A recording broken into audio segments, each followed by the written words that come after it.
सबैभन्दा पहिले देवानगञ्ज कहाँ पर्छ र किन यो घटना यति ठुलो नेसनल डिस्कसनको विषय बन्यो। देवानगञ्ज सुनसरी जिल्लाको दक्षिण क्षेत्रमा रहेको एउटा गाउँपालिका हो जुन भारतसँगको सिमानामा जोडिएको छ। यहाँ विभिन्न समुदायका मानिसहरू लामो समयदेखि सँगै बस्दै आएका छन्। सामान्य अवस्थामा यो क्षेत्र शान्त नै मानिन्छ, तर बोर्डर साइड भएकाले कुनै पनि तनावको असर छिटै फैलिन सक्छ।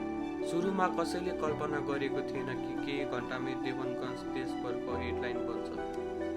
त्यस दिन एउटा धार्मिक कार्यक्रम चलिरहेको थियो। सुरुमा वातावरण सामान्य नै देखिन्थ्यो, तर केही समयपछि विवाद सुरु भयो।